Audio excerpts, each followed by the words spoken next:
Ward boy बोला, inspector साहब, inspector साहब, जल्दी चलिए, बहुत बड़ा कांड हो गया है।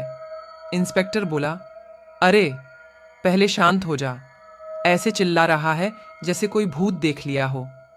वार्ड बॉय बोला, उससे भी बुरा देखा है, जल्दी चलिए और अपनी आंखों से खुद देख लीजिए।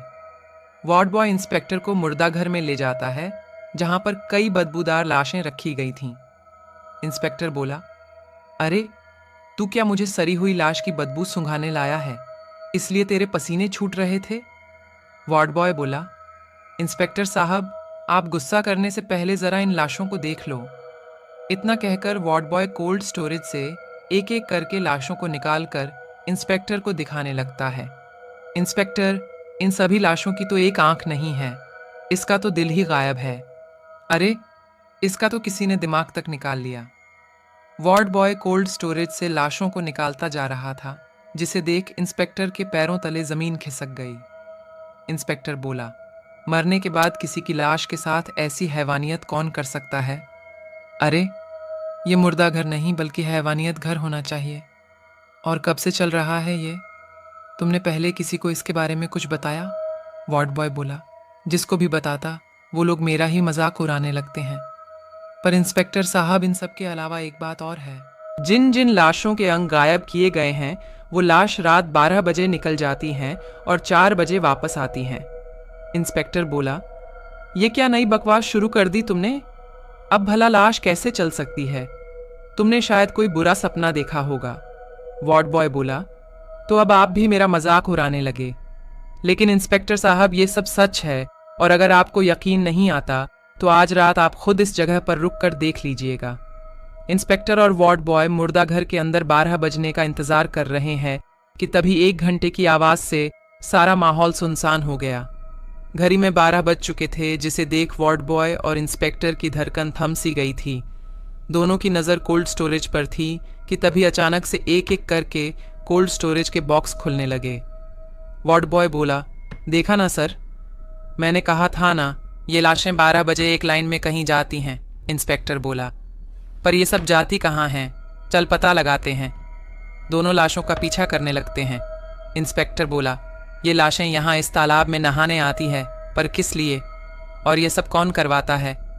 वो अभी इन सभी से इसका पता लगा कर रहूँगा। वार्ड बॉय बोला, चलिए इंस्पेक्टर साहब, अब इन लाशों के लौटने का वक्त हो गया है, हमें अब यहाँ से चलना चाहिए।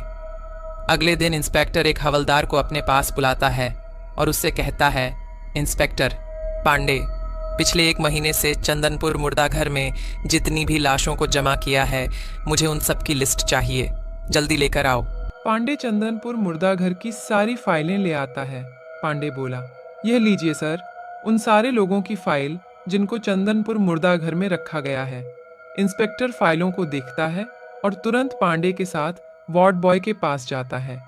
इंस्पेक्टर बोला, पांडे, हथकड़ी पहना इस मुजरिम को, इसने जो जुर्म किए हैं उसके लिए इसको फांसी भी हो जाए वो भी कम है। वार्ड बॉय बोला, इंस्पेक्टर साहब, आप मुझे अरेस्ट क्यों कर रहे हैं? आखिर मेरा जुर्म क्या है? इंस्पेक्टर बोला, जुर्म एक तो लाशों के साथ बदसलूकी की है, उनके अंगों को काले बाजार में बेचता है और मुझसे पूछ रहा है कि मेरा क्या जुर्म है। लॉकअप में 4 डंडे लगेंगे तो तोते की तरह सब बोल पड़ेगा। हवलदार बोला, सर, गैंडे की खाल लेकर पैदा हुआ है, इसको मार मार कर मेरे पसीने छूट गए, लेकिन मजाल है जो ये एक अक्षर भी बोल दे। मैं तो थक गया, अब आप ही करो इसके साथ जो करना है। इंस्पेक्टर खड़ा होता है और वार्ड बॉय से सच उगलवाने के लिए जाता है। इंस्पेक्टर बोला, देख, मुझे पता है तेरा बाप इन सब के पीछे है, मैंने बहुत सी फाइलों में तेरा और तेरे बाप का जिक्र पढ़ा है, इसलिए अब सीधे से अपने बाप का पता बता, वरना मैं मरूंगा नहीं, सीधे मार ही डालूंगा। वार्ड बॉय जोर से हंसे, हाँ हाँ हाँ, आखिर तुझे पता चल ही गया। लेकिन इंस्पेक्टर, जैसा तू सोच रहा है ये खेल उससे बहुत बड़ा है, और हम पाप नहीं पुण्य का काम कर रहे हैं, पुण्य का। हाँ हाँ हाँ। इंस्पेक्टर पूछा, कैसा खेल? आखिर तुम कहना क्या चाहते हो, साफ साफ बोलो।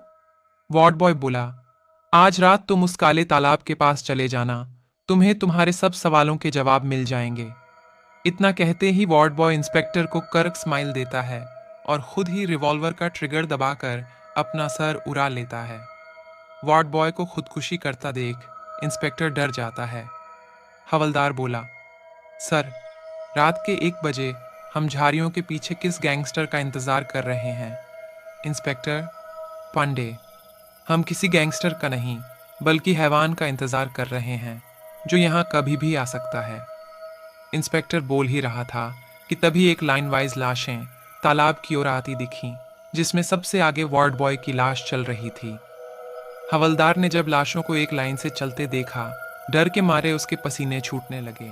हवलदार बोला, सर, ये मुर्दा लोग चल कैसे रहे हैं? और इनमें सबसे आगे तो वार्ड बॉय ही चल रहा है जिसने आपकी रिवॉल्वर से खुदकुशी की थी। इससे पहले कि इंस्पेक्टर हवलदार से कुछ कहता, उसने देखा कि एक बुढ़ा शख्स काले तालाब के अंदर से निकलता है और सामने से आ रही लाशों के मुंह पर काला रंग पोत देता है। बुढ़ा बोला, मेरे बेटे सुनील, माना कि तू मेरा बेटा था, पर पाप तो हर इंसान से होता है। लोग सोचते हैं कि मरने के बाद हिसाब चुकता हो जाता है, लेकिन मेरी अदालत में मरने के बाद भी सज़ा मिलती है। हर उस जुर्म का हिसाब लिया जाता है जिससे कभी दूसरों को दुख पहुंचा हो। इतना कहते ही वो बाबा अपने होंठ हिलाता हुआ मंत्र पढ़ने लगता है और वार्ड बॉय के चेहरे पर लगी कालिख उसके चेहरे से उतरकर उसके दिल पर आ जाती है। बुढ़ा बोला, मेरे बेटे, तूने हमेशा लोगों को धोखा दिया है, अपनी बातों से उनका दिल दुखाया है। तेरी जुबान हमेशा कड़वी रही है, जिसकी सज़ा तू आज भुगत रहा है। वार्ड बॉय के जाने के बाद बुढ़ा शख्स दूसरे शख्स के पास जाता है और उसके मुंह पर कालिख पोतकर कुछ मंत्र पढ़ने लगता है। लाश के मुंह पर लगी कालिख उसकी आंखें और दिल पर चली जाती है। अच्छा, तू तो बहुत पापी इंसान है। तूने हमेशा दूसरों पर गंदी नज़र रखी और दूसरों के बारे में गलत सोचा। ले, अब उसकी सज़ा भुगत। बुढ़ा शख्स ने अपने एक हाथ से उसका दिल और दूसरे हाथ से उसकी दोनों आंखें उसके जिस्म से निकाल लेता है और उसके बाद वह शख्स काले तालाब में नहाने के लिए चला जाता है।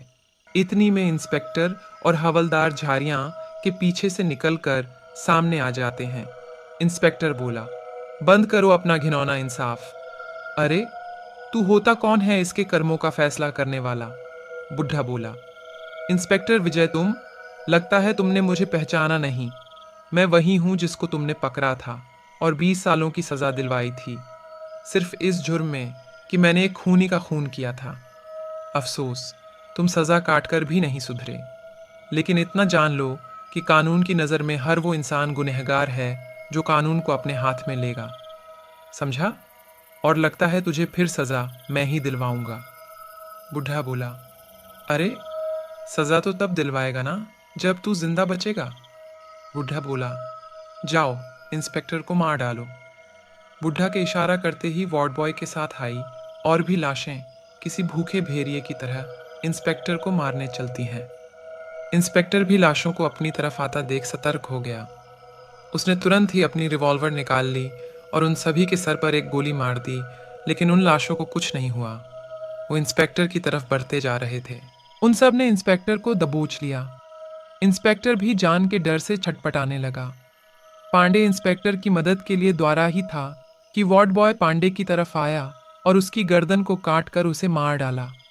इंस्पेक्टर मन में बोला, कुछ सोच, अगर जल्दी ही तूने कुछ नहीं किया तो ये लाशें तुझे भी कच्चा चबा डालेंगी। इंस्पेक्टर अभी बोल ही रहा था कि उसे लाशों पर वो काला रंग दिखा और अगले ही पल इंस्पेक्टर ने वो काला रंग अपने चेहरे पर गोंद लिया। बुढ़ा बोला, ये क्या किया तूने? तू तो जिंदा था, अभी मरा नहीं था। इंस्पेक्टर ने जैसे ही वो काला रंग अपने चेहरे पर गोंदा, सारी लाशें अपने आप ही पीछे हट गईं। लाशों के पीछे हटते ही इंस्पेक्टर सीधा बुढ़ा के पास पहुंचा और मार मार कर उसका बुरा हाल कर दिया। इंस्पेक्टर लात घूंसों की बरसात कर देता है और बुढ़ा को लहूलुहान कर देता है। जब बुढ़ा की हालत बद से बदतर हो जाती है तो इंस्पेक्टर बुढ़ा को हथकड़ी लगाकर अपने साथ ले जाता हुआ कहता है, अब जेल में अपने आप के साथ इंसाफ करता रहियो। दोस्तों, कहानी कैसी लगी हमें कमेंट में ज़रूर बताएं।